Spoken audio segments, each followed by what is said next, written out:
Hi, I'm Dave Dinkle. I'm here today with Lucas Machado. Lucas happens to be the Rookie of the Year for our mentoring program last year, but he had a very interesting deal, and there's a number of things that it brought up, one of which is persistence to get the deals done. What was interesting to begin with is this property had been listed for 2 years, originally started out almost $300,000, and you came along, and what was your first offer? My first offer, I believe, was around 63,000. I think it was 60, and then we negotiated a little bit and settled on 63. Okay. Now, the property was actually designated as a commercial property. It was 609 square feet, so it's not a palatial estate or anything. But it was in a very good location, and it had the potential to be a nice little restaurant. It was for years, closed for whatever reason. So you have it under contract, and when I originally spoke to you, I said, how much was it? And I said to you, just if you don't find a buyer right away, just go ahead and close on it because it just looks like a steal. Yeah. It was a 10,000 square foot lot or something. Yeah, so it was a big lot, had a lot of parking, but a very small. And it's like a fast food place, but a homegrown fast food place. So you put it under contract, but we advertised it, and we found a buyer for it at roughly $25,000 more. Yep. That was the good news. Now, what happened after all that easy stuff? First thing we did was, once we had a buyer, we brought Gaia in to do an inspection. It's Gaia Construction. Yep, Gaia Construction. And, they gave a report saying that the thing basically needed to be demolished. I would pay more to fix it up than I was buying it for. So I asked the seller for a reduction, a repair credit on the HUD, and we agreed on a $5,000 credit. So now we're getting it for $58,000. So you paid a couple $100 for the contractor's estimate of repairs, and it got you back $5,000. Yep. Okay. So then we started doing the lien and title search. We knew there were a couple small things that were going to come up. There were a few overdue utilities bills that the seller knew about and they were going to take care of. There were a couple open permits, which no one thought was a big deal. It was a minor electrical permit for value of $250, and then a minor fence permit. And then there turned out to be a over $30,000 lien for a loan that was taken out with the city. And these are typically called either CRA loans or small business loans, although they're not through the Small Business Association. Yeah. They're typically through the city. And what they are is they just give them money with the expectation they're going to get paid back. But oftentimes they don't have expiration dates. They don't have interest on them. That's what this was. Yeah, this one had no expiration date, no due date, no interest was accumulating, so it was just sitting there. In theory, my buyer could have bought it with it on there and then sold it years later to someone else with it still on there, and it could just live and live and live. Yeah, we just saw a 15-unit building that had a similar problem with it, and the end buyer wouldn't take it with it on there, even though he knew he didn't have to pay it off. He wanted it paid off. Yeah. So they can be headaches. But in the interim, what's interesting is for 2 years it couldn't be sold with all the price reductions. And there was nobody really looking at it, otherwise they wouldn't have entertained your offer. But once we started advertising it, we had like a firestorm of people. I got a ton of interest, even just through Craigslist and through our email. Probably showed it at least 10 times. Mm. Yeah. In the end, we actually had 2 buyers vying for it at the last minute, and one buyer's deposit and contract came in first, so that's the one we went with. So it sounds like that's the end of it, but that's not the end of the story, is it? No, so the issue with the CRA loan is that the paperwork that we got from the city was incomplete. The note was signed by people who didn't own the property, and there was no other document corroborating that the owner of the property at the time had approved for the loan to be taken out and the lien to be placed on the property. So basically, the seller didn't know anything about this. They had inherited the property, so the people who might have known about it had passed, and so they didn't want to pay it. Basically, went back and forth for a while, asking the city if they would just either produce a document that proved that if it was taken out properly, the loan, or just make the loan go away. And they weren't cooperative. They finally came back and said, pay it. Yeah, it was like December 10th or 15th or so when we got the lien search back and started going through all this. And then with the holidays, the attorney at the CRA office of Hallandale was out of town for a couple weeks and didn't hear back till like January 9th on their answer. So now you're faced with, the original seller has to pay it off, or you do, which wasn't an option. And you went back to him and you got him to agree to paying it off. However, that was still not the end of it. Yeah, I was actually pretty concerned that we weren't going to be able to convince them to pay it off, just because, you think about listing this thing for over 2 years, starting at $300,000, then coming to the realization, maybe I'm just going to walk away with 50 or 55 or so, and then the CRA loan pops up and you're like, okay, maybe I'll walk away with 20. It's just, very different than when they initially set out to buy it. But they agreed to pay it off. Problem is when all this was going on, the end buyer got pretty impatient and was like, I want to get in there and start doing my rehab and all that. And I kept holding him off. And eventually, while we were still waiting for the attorney to get back to us, he said, you know what? I want to buy the property with the lien on there. Just give me the reduction. As far as you're concerned and as far as the seller's concerned, it's a wash financially, so I want to buy it with the lien on there. The problem is that once we got an answer back from the city that they weren't going to make it go away, all parties except for the end buyer really wanted to close the lien out as part of the closing, to just get it out of the way and get that thing wrapped up. Their underwriter didn't want to insure it as it was unless we closed it out, etc. So I'd gotten the seller to agree to dealing with it, and I knew it was a deal. So I didn't want to waste any time and have them change their mind. So I just went ahead and closed myself while I continued to work with my end buyer to just close on the property as we agreed. He had agreed to take it in December with the open permits. Yeah. So that's what we had achieved. And now he was saying he wasn't going to close. Did the end buyer have an attorney? He did have an attorney. I actually, for the majority of the whole ordeal, I mostly spoke to the buyer just because we had built a relationship and I didn't know who his attorney was. That introduction was never made. But once we got to the point where the seller or the buyer was kind of being crazy about buying this thing with the lien on there, I thought to myself, no one can seem to make him understand that it's way better this way. He says that his attorney is signing off on him wanting to do it this way, and that seems crazy to us. Well, it doesn't seem crazy to me, and I'll tell you why.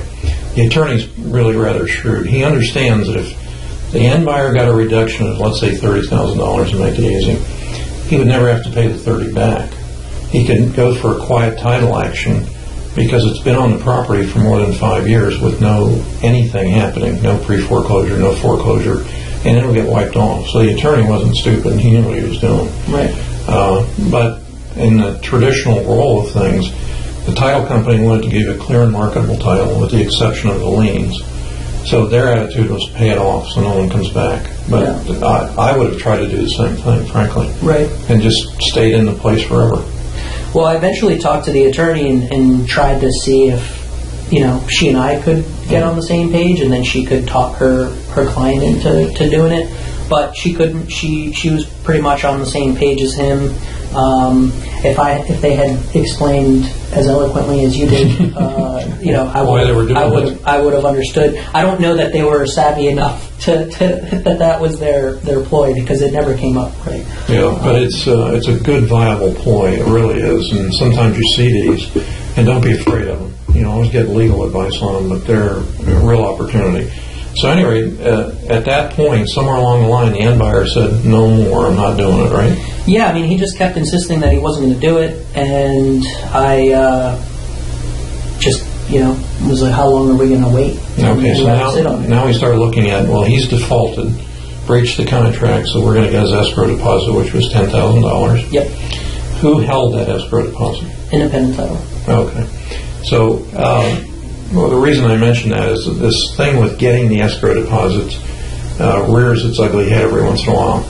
And the conclusion we've come to lately, especially if we don't have the escrow deposit, in this case, we being independent title who was doing the closing, it's held by somebody else. When they default, we immediately ask for them to put the deposit into the court registry, because we're going to go ahead and go to trial or mediation, whichever your contract calls for. That typically will motivate them more. However, in this case, you went back and attempted to get them, first of all, to cancel the contract and pay the 10, because they have to sign off on it. The closing agent just doesn't give it to you. Now, I'm going to go into this because it's kind of important. We have a clause in your contract that says, if he defaults, you give me the deposit. And a closing agent involved had agreed to use that clause, and we had used it before.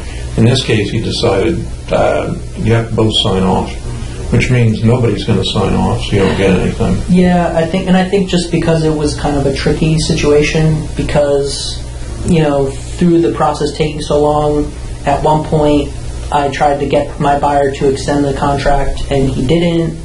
But at the same time, there's the other clause in there that says, the closing agent can extend the closing date until such time as you can get marketable title. Yeah, to get marketable title. So, he was saying we weren't in contract anymore because the closing date had passed, but we were arguing that it kind of didn't, because that clause was in there and the title company was just waiting for an answer from the city so that we could, deal with the title issues. The guy had signed a hold harmless before, saying he would take it with the permits, but then he never amended the contract to say that he was going to take it with the permits, so I don't know. So I think the question of whether or not he was in breach, it just wasn't as black and white. Yeah. But you did counter to him. You went back and said, all right, here's the deal, I'll take 5, and you keep 5. Yeah, I went back and asked for half of the deposit, and he said no, and I waited a few days again, and then I said, I don't want to have to go fight this guy for the deposit in court. I want to just sell the property, especially since I had another buyer. Yeah. I didn't want to hang this sale up to fight him for the deposit when I had another buyer that could potentially still be interested, since it was only a month and a half or so ago. So then I sent him another one, just give me $1,000, for my trouble, and let's go from there. And he signed it. So then I called the other buyer who had been trying to buy the property in the first place. They said they were still interested, and we ended up getting a contract from them for the same price that I was selling it to the first buyer at. And now if you're wondering, why does he have to sign, the end buyer, why does he have to sign a release of contract? It's very simple. If he doesn't sign a release, he still has a contract on the property. He can make a claim later after it's closed and transferred to the new buyer.